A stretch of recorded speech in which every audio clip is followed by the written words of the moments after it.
வணக்கம் நண்பர்களே. இன்னைக்கு நம்ம ஒரு அருமையான தகவலை பற்றி தான் தெரிஞ்சுக்க போறோம். இன்னைக்கு நம்ம எதை பத்தி பார்க்க போறோம்னா, கலைஞர் கனவுல திட்டத்தின் புதிதாக 1,00,000 வீடுகள் கட்டித்தர போறாங்க. இதை பத்தி தமிழ்நாடு அரசு ஒரு அரசாணை வெளியிடறாங்க. இந்த வீடியோல இதுக்கு எலிஜிபிலிட்டி என்ன, யாரெல்லாம் அப்ளை பண்ணலாம், எங்க அப்ளை பண்றது, இந்த அரசாணை பத்தி தான் ஃபுல்லா பார்க்க போறோம். இந்த வீடியோவை கடைசி வரைக்கும் பண்ணாம பாருங்க. ஒவ்வொரு தகவலும் ரொம்ப பயனுள்ளதா இருக்கும். வெல்கம் டு தடைகளை உடைய சரித்திரமடை. கலைஞர் கனவு திட்டத்திற்கான அப்ளிகேஷன் ஃபார்ம் எப்படி ஃபில் பண்றது, அது மட்டும் இல்லாம உங்களுக்கு லோன் வேணும்னா அது எப்படி அப்ளை பண்றதுன்னு ஆல்ரெடி 2 வீடியோ போட்டுக்கிறேன். அந்த லிங்க் டிஸ்கிரிப்ஷன்ல கொடுத்துக்கிறேன். அதுக்குள்ள போய் நீங்க செக் பண்ணிக்கங்க. இந்த வீடியோ கொஞ்சம் லென்த்தா தான் போகும், இருந்தாலும் கடைசி வரைக்கும் பாருங்க. ஒவ்வொரு தகவலும் உங்களுக்கு பயனுள்ளதா இருக்கும். வாங்க அந்த அரசாணை பத்தி பார்க்கலாம்.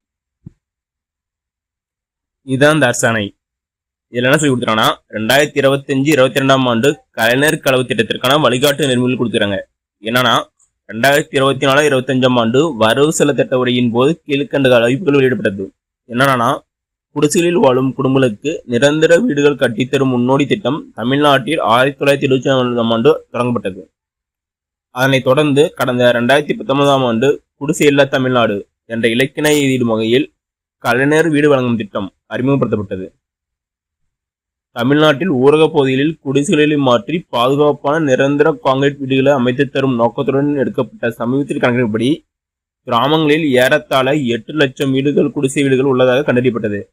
எனவே குடிசையில்லா தமிழ்நாடு என்ற இலக்கினை எய்திடும் வகையில் வரும் 2030 ஆண்டுக்குள் தமிழ்நாட்டில் ஊரக பகுதிகளில் 6 வருடங்களில் 8 லட்சம் கான்கிரீட் வீடுகள் கட்டி தருவதற்கு முடிவெடுக்கப்பட்டது. பல்வேறு கணக்குகள் மூலம் அரசின் வீடு கட்டும் திட்டத்தின் மூலம் உதவி பெற மொத்தம் 7,89,007 தகுதியுள்ள குடும்பங்கள் குடிசைகளில் வசிப்பதாக கண்டறியப்பட்டது. இதற்கான தரவுகள் tnrd.tn.government.in இந்த இணையதளத்தில் உள்ளன சொல்கிறாங்க. மேலும் இந்த திட்டத்தில் 2024-25 ஆண்டில் 1 லட்சம் வீடுகள் கட்டித்தருவதாக சொல்கிறாங்க. ஆல்ரெடி 1 லட்சம் வீடுகள் வழங்கப்பட்டுள்ளது. இந்த திட்டத்தின் மூலம் 2024-2025 இந்த வீடுகள்லாம் ஆல்ரெடி கட்டி முடிக்கப்பட்டுள்ளது. மேலும் அரசாங்கத்தால் 2025-22 ஆண்டு வரவு செலவு திட்ட அறிக்கையில் 2025 ஆண்டுகள் மேலும் 1 லட்சம் வீடுகள் கட்டித்தரப்படுவதாக சொல்கிறாங்க. அதுக்கான அரசாணை தான் இது. இதுக்கு தகுதிக்கான வரையறை கொடுத்தாங்க. இதுக்கெல்லாம் என்னென்ன தகுதினா, பின்வரும் வரையறைகளை பூர்த்தி செய்யும் குடும்பங்கள் இந்த திட்டத்தில் வீடு பெற தகுதியுள்ள குடும்பங்கள். கலைஞர் வீடு வழங்க திட்டம் மறுகணக்கெடுப்பு பட்டியலில் இடம்பெற்று நாளது வரை குடிசைகளில் தொடர்ந்து வாழ்கின்ற தகுதியுள்ள குடும்பங்கள் முன்னுரிமை அளிக்க வேண்டும் சொல்கிறாங்க.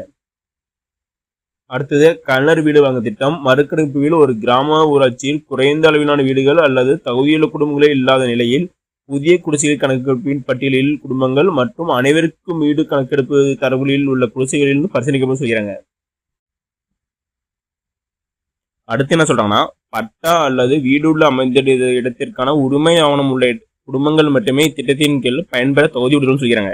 மேலும் இத்திட்டத்தில் குடிசை அமைந்துள்ள இடத்தில் அல்லது அவர்களுக்கான பட்டா உரிமை ஆவணம் உள்ள இடத்தில் வீடு கட்டப்பட வேண்டும் செய்கிறாங்க. அடுத்தது, பரம்பரை சொத்தில் அல்லது குடிசைகள் வீட்டுமனைகள் குடியிருக்கும் சட்டபூர்வமான வாரிசாக உள்ள குடும்பங்களுக்கு வீடு வழங்க பரிசீலிக்க செய்கிறாங்க. புறம்போக்கு நிலையில் கட்டப்பட குடிசைகளுக்கு கலைஞர் கனவு திட்டத்தின் கீழ் நிரந்தர வீடு வழங்கப்பட மாட்டான்னு செய்கிறாங்க. குடிசை அமைந்துள்ள இடம் ஆக்கிரமிப்பற்ற புறம்போக்கு நிலம் எனில் அந்த ஆக்கிரமிப்பு வருவாய் துறையால் வரன்முறை செய்யப்பட்டிருந்தால் வீடு வழங்க பரிசீலிக்கப்படும் செய்கிறாங்க. அடுத்து பட்டா இல்லாத குடும்பங்களுக்கு வீட்டுமனை பட்டா வழங்கப்பட பின்னரே வரும் ஆண்டுகளில் வீடு வழங்க பரிசீலிக்கப்படும் செய்கிறாங்க. வீட்டுமனை பட்டா வழங்குவதை ஏற்கனவே அமைக்கப்பட்ட மாவட்ட அல்லது வட்டார அல்லது ஊராட்சி அளவிலான கண்காணிப்பு குழுவினை புதுப்பித்து மாவட்ட ஆட்சித்தலைவரால் கண்காணிக்கப்பட வேண்டும் சொல்கிறாங்க. ஒரு குறிப்பிட்ட கிராமத்தில் அல்லது குடியிருப்புகளில் பிற்படுத்தப்பட்டோர், மிகப்படுத்தப்பட்டோர் மற்றும் ஆதிதிராவிடர் அல்லது பழங்குடியினர் நலன் ஆகிய துறைகளால் குழுக்களாக பட்டாக்கள் வழங்கப்பட்டிருப்பின் தகுதியுள்ள பயனாளிகளுக்கு நிறைவேறுத்தின்மை அணுகுமுறையில் வீடு ஒதுக்கப்பட வேண்டும் சொல்கிறாங்க. அடுத்தது, நாடோடிகள் மற்றும் பழங்குடியினருக்கு முன்னுரிமை வழங்கப்பட வேண்டும். விளிம்பு நிலையில் உள்ள பழங்குடியின குடும்பங்களுக்கு பண்டைய பழங்குடிக்கான பிரதம மந்திரியின் பெருந்திட்டம் மூலம் வீடுகள் வழங்கப்படுவதால் இத்திட்டத்தின் கீழ் இடம்பெறாத பழங்குடியின குடும்பங்களுக்கு நிறைவேற்றின்மை அடிப்படையில் வீடுகள் வழங்க வேண்டும். பழங்குடியின குடும்பங்களுக்கு வன உரிமை சட்டத்தின் கீழ் வழங்கப்பட்ட உரிமைகளை கலைஞர் கனவு திட்டத்தின் கீழ் பட்டா நிகரமாக ஆவணமாக கருதாமல் சொல்கிறாங்க. அடுத்தது ஓலைகள் வகைப்பட்ட தகுதியான அனைத்து குடிசைகளுக்கும் பயன்பெறும் வகையில் அவற்றில் முன்னுரிமை அடிப்படையில் பரிசீலித்து வீடு வழங்கப்படும் சொல்லிக்கிறாங்க. அடுத்து தகுதி வாய்ந்த அனைத்து குடிசைகளுக்கும் வீடு கட்ட வழங்கப்பட்ட பின்னர் ஓலைகளால் சுவர்கள் அமைக்கப்பட்டு அதன் மீது தார்பாலின் சீட் அல்லது ஆஸ்பெட்டா ஓடு அல்லது உலோகத்தகடு அல்லது ஓடு ஆகியவற்றை கொண்டு மேற்கூரை அமைக்கப்பட்ட வீடுகளை பசிக்கலாம் சொல்கிறாங்க. அடுத்தது ஓரைக்குறைகளை தார்பாலின் சீட் அல்லது ஆஸ்பெட்டா ஓடு உலோகத்தகடு கொண்டு மறைக்கப்பட்ட குடிசைகளை மேற்குறிப்பிட்ட அனைத்து வீடுகளுக்கும் புதிய வீடு வழங்க பின்னர் பசிக்கலாம் செய்கிறாங்க. அடுத்து என்ன சொல்றாங்கன்னா, பயனாளிகளின் பட்டியலை தயாரிக்கும் போது மனநலம் குன்றிய நபரை கொண்ட குடும்பம், மாற்றுத்திறனாளிகள், விதவைகள், ஆதரவற்றோர் மற்றும் கணவனால் கைவிட்ட பெண்கள், பெண்கள் திருமண குடும்பங்கள், முன்னாள் ராணுவத்தினர் மற்றும் துணை ராணுவ படையில் இருந்து ஓய்வு பெற்றவர்கள், திருநங்கைகள், எய்ட்ஸ் மற்றும் காசநோயால் பாதிக்கப்பட்டவர்கள் என சம்பந்தப்பட்ட துணை இயக்குநரால் சண்டளிக்கப்பட்டவர்கள் மற்றும் தீ, வெள்ளம் போன்ற இயற்கை பேர்களால் பாதிக்கப்பட்டவர் போன்ற சிறப்பு பிரிவினருக்கு முன்னுரிமை வழங்கப்படும் சொல்கிறாங்க. அடுத்து வாங்க, இந்த ஸ்கீமுக்கு யாரெல்லாம் எலிஜிபிள் இல்லை, தகுதியற்றவர்கள் யாரும் பார்க்கலாங்க. வாடகைதாரர்கள் வசிக்கும் குடிசைகள், வணிக நோக்கங்கள் அல்லது விலங்குகளுக்காக பயன்படுத்தும் குடிசைகள், பகுதிய காங்கிரீட் கூரை அல்லது ஓடு அல்லது ஏசி தகடு அல்லது உலோகத்தகடு கூரை மற்றும் ஒரு பகுதி கூரையால் அமைக்கப்பட்ட குடிசைகள், நெக்ஸ்ட் சிமெண்ட் கான்கிரீட் அல்லது ஓடு அல்லது ஏசி தகடு அல்லது உலோகத்தகடு கூரை மீது ஓலை போடப்பட்ட வீடுகள். அடுத்தது வேறு இடத்தில் நிரந்தர வீடு இருக்கும் குடிசைகள் வாழ்பவர். அடுத்து உள்ளாட்சி அமைப்புகள், பொதுத்துறை நிறுவனங்கள், அரசு உதவி பெறும் நிறுவனங்கள், வாரியங்கள் மற்றும் பிற அரசு சார்ந்த நிறுவனங்கள் பணியாற்றி ஓய்வு பெற்ற அல்லது பணியாற்றும் அரசு ஊழியர்கள் அல்லது அவர்களது வாழ்க்கையில் துணைவர்களாக சொந்த குடிசைகள். இவங்களாம் இந்த ஸ்கீம் எலிஜிபிள் இல்லை. அதுவே அரசு ஊழியர் 16 அரசு ஊழியர்கள், ஒப்பந்த நியமனம், தினசரி ஊதியம் பெறுவர்களாக இதுக்கு எலிஜிபிள் தான். தற்சமயம் பதவி வகிக்கும் சட்டமன்றம் மற்றும் பாராளுமன்ற உறுப்பினர்கள் அல்லது அவர்களின் வாழ்க்கை துணைக்கு சொந்தமான குடிசைகள், இதுக்கெல்லாம் எங்க எலிஜிபிள் இல்லை. அடுத்தது நிலையான சூழலுடன் கூடிய ஓடு, அஸ்பெட்டாஸ் ஓடு, காங்கிரீட் குறை பகுதியோ அல்லது முழுமையாக உள்ள வீடுகள் பரிசீலிக்க எடுத்துக்கொள்ளலாம் செய்கிறாங்க. அடுத்து எந்த நிலையிலும் நிலையான காங்கிரீட் கூரை உள்ள வீடுகளுக்கு திட்டத்தின் கீழ் அனுமதி பசிக்கப்படும் செய்கிறாங்க. அடுத்து புதிய வீடுகள் ஒதுக்கீடு. தற்போதுள்ள தரவுகளின் அடிப்படையில் ஊரக வளர்ச்சி மற்றும் ஊராட்சி ஆணையர் மாவட்ட வாரியாக வீடுகள் ஒதுக்கீடு செய்வார். எந்த ஒரு கணக்கெடுப்பு பட்டியலிலும் இடம்பெறாமல் விடுபட்ட குடிசைகள் வாழ்வர்கள் சொந்தமாக இடம் வைத்திருந்தால் அவர்களுக்கு வழிகாட்டு நெறிமுறைகள் உட்பட்டு வீடு வழங்க கிராம சபை அல்லது மாவட்ட ஆட்சித்தலைவர் ஒப்புதலுடன் பசிக்கப்படும் செய்கிறாங்க. இருப்பினும் தரவுகளில் உள்ள குடும்பங்களுக்கும் முன்னுரிமை வழங்கப்படும் செய்கிறாங்க. அடுத்தது ஆதிராவிடர் அல்லது பழங்குடியினர் மற்றும் பிற இனத்தவர்களுக்கு மாநில ஒட்டுமொத்த விகிதாச்சார ஒதுக்கீடு 40.60 ஆக இருக்க வேண்டும். கணக்குகளில் இருக்கும் ஆதிராவிடர் பழங்குடியினர் மற்றும் இதர எண்ணிக்கையை பொறுத்து விகிதாச்சார அடிப்படையில் ஒவ்வொரு மாவட்டத்துக்கும் ஒதுக்கப்பட வேண்டும் செய்கிறாங்க. அடுத்து என்ன சொல்றாங்கன்னா, தற்போதுள்ள தரவுகளிலிருந்து மாவட்ட வாரியாக ஒதுக்கீட்டில் 5% வீடுகளை மனநலம் குன்றிய நபர்கள் உள்ள குடும்பங்கள் உட்பட அனைத்து வகை மாற்றுத்திறனாளிகளும் பிரத்யேகமாக ஒதுக்கப்பட வேண்டும் செய்கிறாங்க. அடுத்தது TNRD இணையதளத்தில் உள்ள தரவுகளின் அடிப்படையில் சம்பந்தப்பட்ட மாவட்ட ஊராட்சியால் ஊராட்சி ஒன்றியம் மற்றும் கிராம ஊராட்சி வாரியாக அந்த நிதியாண்டிற்கான ஒதுக்கீடு வழங்கப்படும் செய்கிறாங்க. அடுத்தது கிராம ஊராட்சி அல்லது வட்டார ஊராட்சிகளுக்கு வீடுகள் ஒதுக்கீடு செய்யும் பொழுது கலர் கலவரம் திட்டத்தின் கீழ் முந்தைய ஆண்டில் ஒதுக்கீடு செய்யப்பட்டுள்ள நிலுவையில் உள்ள வீடுகளை கணக்கில் கொள்ளப்பட வேண்டும் செய்கிறாங்க. அடுத்தது பெண் உறுப்பின் பெயரில் பட்டா இருந்தால் அந்த பெண் உறுப்பினர் பெயரில் வீடுகள் ஒதுக்கீடு செய்யப்பட வேண்டும் செய்கிறாங்க. ஆண் பெயரில் பட்டா இருந்தால் மனைவி அல்லது கணவன் பெயரில் கூட்டாக வீடுகள் ஒதுக்கப்பட செய்ய வேண்டும் செய்கிறாங்க. ஒரு குடும்பத்தில் பெண் உறுப்பினர் இல்லை என்றால் அக்குடும்பத்தில் ஆண் உறுப்பின் பெயரில் வீடுகள் ஒதுக்கீடு செய்யலாம் செய்கிறாங்க. பயனாளிகளை தேர்ந்தெடுக்கும் முறை.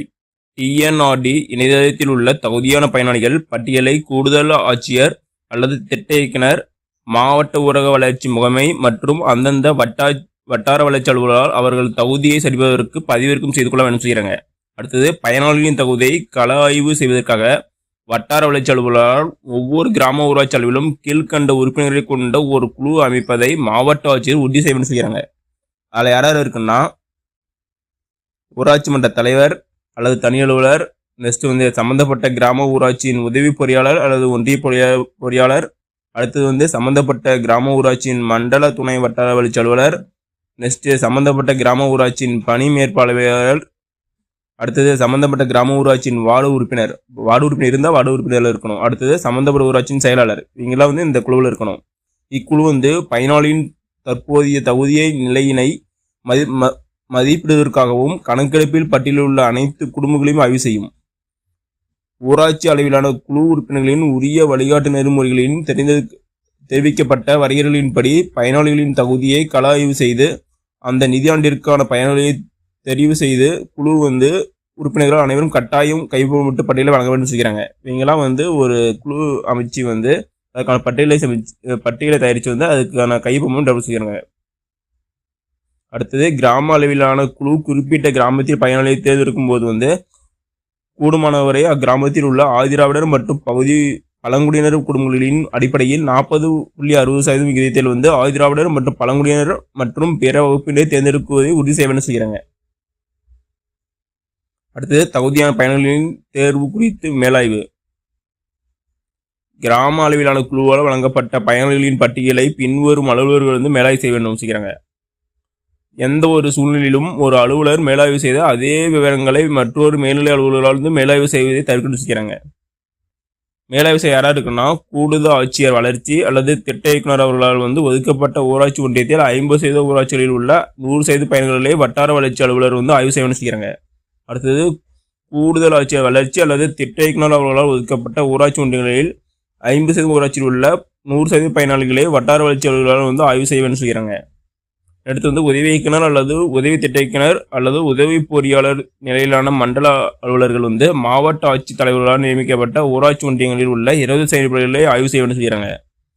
நெக்ஸ்ட் செயல்பொறியாளர் மாவட்ட முழுமையும் உள்ள 10% பயனாளிகள் வந்து ஆய்வு செய்யணும்.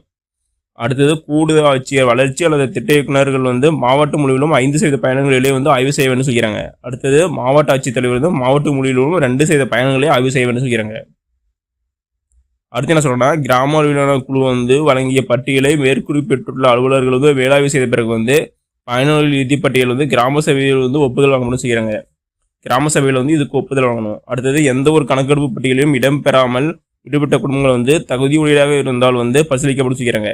மேலே தெரிவிக்கப்பட்டுள்ளபடி அமைக்கப்பட்ட குழு வந்து உரிய வழிகாட்டு நெறிமுறைப்படி தெரிவிக்கப்பட்ட வரையறைகளின்படி வந்து பயனாளிகளின் தகுதியை கள ஆய்வு செய்து தகுதியின் சம்பந்தப்பட்ட வட்டார வளர்ச்சி அலுவலர்கள் வட்டார வளர்ச்சி வந்து மாவட்ட ஆட்சியரின் ஒப்புதலுக்கு அனுப்பப்பட வேண்டும் சொல்கிறாங்க. அடுத்தது வந்து மாவட்ட ஆட்சியரின் ஒப்புதல் பெற்ற பின் அப்பட்டியலை வந்து அனைவருக்கும் வீடு கணக்கெடுப்பின்படி தகவலின் பதிவுகள் வந்து மேற்கொள்ளப்பட வேண்டும் சொல்கிறாங்க. அடுத்து வந்து வீடின் கட்டமைப்பு டிசைன் வந்து எப்படி இருக்கணும், எவ்வளோ அளவு தொகையெல்லாம் அதை பற்றி வந்து கொடுத்துக்கிறாங்க. அதெல்லாம் சொல்லிக்கிறாங்கன்னா வீட்டின் குறைந்தபட்ச பரப்பளவு சமநிலை பரப்பளவு வந்து 360% இருக்க வேண்டும். அதில் 300% வந்து சிமெண்ட் காங்கிரீட் கூரையால் மூடப்பட்டிருக்க வேண்டும். மீதமுள்ள 60% வந்து சிமெண்ட் காங்கிரீட் அல்லது வந்து பயனாளியின் விருப்பப்படி தீப்பிடிக்காத வகையிலான கூரை இருக்கலாம் செய்கிறாங்க. எந்த ஒரு சூழலிலும் ஓலை மற்றும் கல்நார் தரங்களான கூரை வந்து அமைக்கப்படுவதை தவிர்க்கப்படும் செய்கிறாங்க. அடுத்தது வந்து ஒவ்வொரு வீட்டிற்கும் அலகு தொகையாக 3.50 லட்சம் வழங்கும் செய்கிறாங்க. நெக்ஸ்ட் வந்து கூரையின் மூலம் வழங்கப்படும் வடிவமைப்பின்படி வீடுகள் கட்டப்பட வேண்டும். உள்ளூர் தேவைகள் அல்லது சூழ்நிலைக்கு ஏற்ப சிறு சிறு மாற்றங்கள் வந்து அனுமதிக்கப்படும் செய்கிறாங்க. மலைப்பகுதியாக இருப்பின் பயனாளிகள் விருப்பத்திற்கு ஏற்ப கூரை அமைக்கலாம். அவை வலுவூட்டப்பட்ட சிமெண்ட் காங்கிரீட் RCC பாலியூரிதீன் நுரை பைகளால் மேற்கூரையாக இருக்கலாம். ஓலை மற்றும் கல்நார் கூரை அமைப்பதற்கு முற்றிலும் தடை செய்யப்பட்டு சொல்கிறாங்க.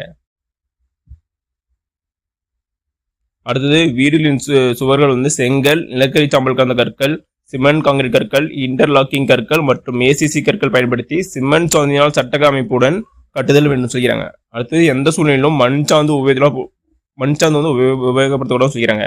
அடுத்து மண் சுவர்களை கட்டுவது முற்றிலும் தடை செய்யப்பட்டு சொல்கிறாங்க. அடுத்து பயனாளிகள் வீட்டினை கட்டுவதற்கு தேவைப்படும் உதவிகளை கிராம ஊராட்சிகள் வழங்க வேண்டும் சொல்கிறாங்க. அடுத்து இத்திட்டத்தின் கீழ் குறைந்த செலவிலான தொழில்நுட்பங்கள் மற்றும் விரைவான கட்டுமான முறைகளை அனுமதிக்கப்படும் செய்கிறாங்க. நெக்ஸ்ட் நிர்வாக செலவினம். மொத்த ஒதுக்கீட்டில் வந்து 1% நிர்வாக செலவுகளை கூடுதலாக ஒதுக்கீடு செய்யப்படும் செய்கிறாங்க. அடுத்து வடிவமைப்பின் நெகிழ்வுத்தன்மை மற்றும் பிற உட்கட்டமைப்பு வசதிகள். வீட்டில் குறைந்தபட்ச பரப்பளவு 360% ஆகும். அதில் 300% வந்து ஆல்ரெடி பார்த்தா சிமெண்ட் காங்கிரீட் கூரையா இருக்க வேண்டும். 60% வந்து கல்நார் தகவல் அது ஓலை தவிர தீப்பிடிக்காத வேறு எந்த வகையிலான கூரைகளையும் அமைச்சிக்கலாம் சொல்கிறாங்க. இந்த 60% வந்து கூரை இருப்பிடத்தின் வீட்டில் எந்த பகுதியிலும் பயனாளிகள் வசதியை பொறுத்த கட்டலாம் செய்கிறாங்க. அந்த 60% வந்து எங்க உங்க விருப்பப்படி கட்டிக்கலாம் செய்கிறாங்க. அடுத்து இதெல்லாம் ஆல்ரெடி பார்த்துதான். மலைப்பாங்கான பகுதியில் வந்து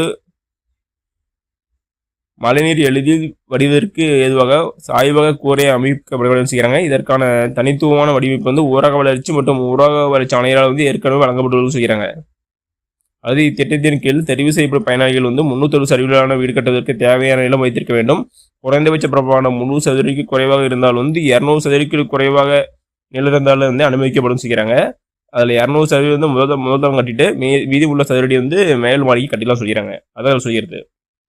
இத்திட்டத்தில் தன்மைக்கேற்ப படிக்கட்டுகள் கூடிய வீட்டிற்கான வடிவமைப்பினை பொறியியல் பிரிவு தயார் செய்த வேண்டும் செய்கிறாங்க. படிக்கட்டு அப்படி வந்து கீழே கிரவுண்ட் ஃப்ளோர் போட்டு ஃபர்ஸ்ட் ஃப்ளோர் கட்டினா அதுக்கான படிக்கட்டுகள் வந்து அமைப்பிற்கு வந்து பொறியியல் பிரிவு தயார் செய்த வேண்டும் செய்கிறாங்க. அடுத்து நிறைவுத்தன்மை அணுகுமுறையில் வீடுகள் ஒதுக்கப்பட்டிருப்பின் அங்கு நடைமுறையில் உள்ள திட்டங்களை ஒருங்கிணைத்து அடிப்படை உட்கட்டமைப்பு வசதிகளான சாலைகள், தெருவிளக்குகள், குடிநீர் வசதிகள் ஆகியோடு ஏற்படுத்த தர வேண்டும் செய்கிறாங்க. அடுத்து வண்ணப்பூச்சு கலர் பெயிண்ட் அடிக்கும் செய்கிறாங்க. சூரியன் மேல் சார்ந்து மற்றும் கீழ்ப்பகுதி ரோஸ் பிளஸ் நம்பர் 1 கொடுத்துக்கிறாங்க. அடுத்தது நடுப்பகுதி வந்து கியோமோலஜி ப்ரௌன். அடுத்தது ஜன்னல் மற்றும் கதவு பண்ணுறது வந்து ஆர்மர் என் இந்த கலர்லாம் இருக்கலாம். நெக்ஸ்ட் மேலே குறிப்பிட்டுள்ள வண்ணக்குறியீடு வந்து ஏசியன் பெயிண்ட் நிறுவன வண்ணக்குறியீடாகும். இருப்பினும் அங்கீகரிக்கப்பட்ட வண்ணக்குறியீடுகள் பொருந்தும் வகையில் இதர நிறுவன பெயிண்ட்களையும் பயன்படுத்த செய்கிறாங்க. இத்திட்டத்திற்கான தனித்துவமான இலச்சினை பயனாளிகளின் பெயருடன் ஒவ்வொரு வீட்டிலும் பதிவு செய்கிறாங்க. அடுத்தது மேலே கட்டி முடிக்கப்பட்டுள்ள ஒவ்வொரு வீட்டின் மீதும் திட்டத்தின் பெயர், கட்டப்பட ஆண்டு, பயனாளியின் பெயர் ஆகியவை நன்கு தெரியும்படி வர்ணத்தால் எழுதப்படும் செய்கிறாங்க. நெக்ஸ்ட் ஒருங்கிணைந்த செயல்பாடு.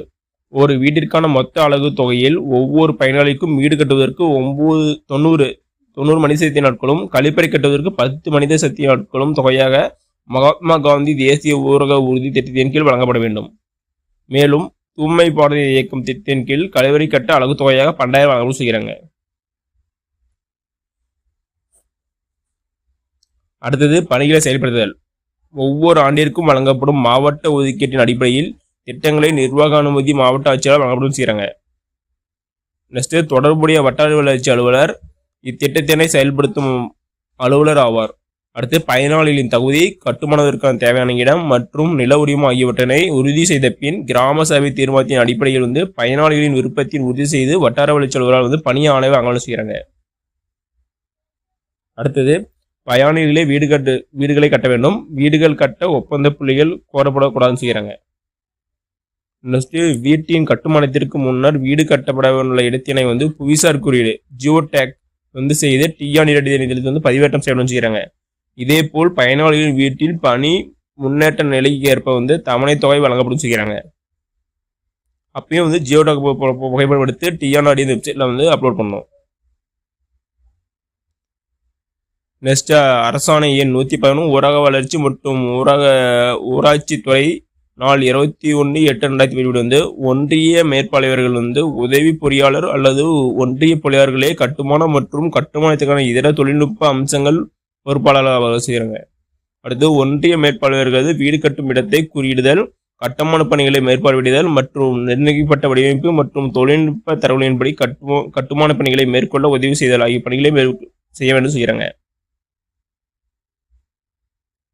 அடுத்து பணி மேற்பார்வையாளர்கள் உரிய அளவுகளை உள்ளீடு செய்து மதிப்பீடு சான்றிதழை பதிவிறக்கம் செய்து கைப்பற்ற பின்னர் வந்து உதவி புள்ளியாளர் ஒன்றிய புள்ளியாளர் வந்து மேலொப்பம் செய்யப்பட்ட பின்னர் வந்து கட்டுமான பணிகளுக்கான தவணை வந்து நேரடியாக வந்து வங்கி கணக்கில் வந்து செலுத்த முடிச்சுக்கிறாங்க. எப்போ வந்து எவ்வளோ அமௌண்ட் வந்து ரிலீஸ் பண்ண வச்சுக்கிறாங்க. ஃபர்ஸ்ட் வந்து அடித்தளத்துக்கு வந்து 75,000, அடுத்தது லிண்டன் நிலைக்கு வந்து 60,000, அடுத்தது கூரை வைப்பட்ட நிலையில் வந்து 1 லட்ச ரூபா தருவாங்க. அடுத்தது முடிவுற்ற பின்னும் வந்து 75,000, மொத்தம் வந்து 3,10,000. மிச்சம் 40,000 வந்து இந்த சிமெண்ட்டு கம்பி வாங்கிறதுக்கு அதில் வந்துடும். நெக்ஸ்ட்டு உதவி செயற்பொறியாளர் தனது உட்கோட்டத்திற்கு உட்பட்ட ஊராட்சிகளின் கட்டப்படும் வீடுகளின் கட்டுமான தரத்தினை கண்காணித்து உதவி செய்கிறாங்க. அடுத்தது மாவட்ட ஆட்சியர், கூடுதல் ஆட்சியர் வளர்ச்சி அல்லது திட்ட இயக்குனர், மாவட்ட ஊரக வளர்ச்சி முகமை, செயற்பொறியாளர்கள் மற்றும் மற்ற மாவட்ட மற்றும் வட்டார அளவிலான அலுவலர்கள் கட்டப்படும் வீடுகளை அடிக்கடி ஆய்வு செய்து அவற்றின் தரத்தினை உறுதி செய்ய வேண்டும் செய்கிறாங்க.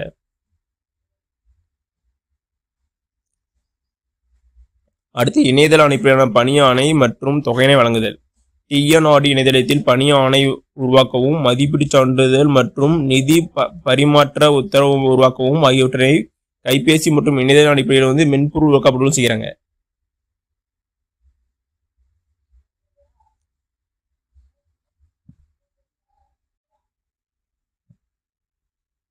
அடுத்து பணியை துவங்குதல். பயணிகளை தற்காலிகமாக பணி ஆணை வழங்கப்பட வேண்டும். அடுத்து என்ன சொல்றாங்கன்னா, பணி ஆணையை வழங்கும் போது பயனாளியிடம் விருப்ப கடிதம் பெற வேண்டும். நெக்ஸ்ட், பணி ஆணை வழங்கப்பட்ட 2 வாரங்களுக்கு பயனாளி பணியை தொடங்காவிட்டால் அந்த பயனாளிக்கு ஒதுக்கப்பட்ட வீடு ரத்து செய்யப்படும். அந்த வீடு அதே குடியிருப்பு அல்லது கிராம உட்சுட்டு தகுதியான வேறு குடும்பத்திற்கு மறு ஒதுக்கீடு செய்யலாம். நெக்ஸ்ட், பணி ஆணை வழங்கப்படுவதை தொடர்ந்து மகாத்மா காந்தி ஊரக வேலை உறுதி திட்டம் மற்றும் தூய்மை பாரத இயக்க திட்டத்தின் கீழ் பணி அடையாள எண் ஒர்க் ஐடி உருவாக்கப்பட வேண்டும். வீடு கட்டுவதற்கு 90 வேலை நாட்களும், கழிப்பறை கட்டுவதற்கு 10 வேலை நாட்களும் தொடர்ந்து வழங்கப்படுவதை வட்டார வளர்ச்சி அலுவலர்கள் உறுதி செய்ய வேண்டும். வீடு கட்டும் பணிகள் நடைபெறும் பொழுதே கழிப்பறை கட்டப்பட வேண்டும் செய்கிறாங்க. வீடுகள் ஒதுக்கீடு செயல்முறை முடிந்தவுடன் பயனாளிகள் ஊக்குவிக்கவும் வகையில் வீடுகளை ஒரே நேரத்தில் துவங்க ஒரு திருவிழா போன்ற நிகழ்வுகளை தேர்ந்தெடுக்கப்பட்ட பிரதிநிதிகள் ஈடுபடுத்தி வீடுகள் துவங்க வேண்டும் செய்கிறாங்க. அதே போன்று முடிக்கப்பட்ட வீடுகளை பயணிகள் ஒப்படைக்கும் போது புதுமனை புகுவிழா போன்று ஏற்பாடு செய்ய வேண்டும் செய்கிறாங்க. நெக்ஸ்ட், குடிசை அமைந்துள்ள வீடு மனையிலேயே கட்டுமான பணிகள் நடைபெறாவிட்டால் பயனாளிகள் குடும்பங்களுக்கு மாற்று தங்குமிடங்கள் கட்டுமான பணிகள் முடிவு வரை கிராம வளர்ச்சி மூலம் ஏற்பாடு செய்து தரவும் செய்கிறாங்க.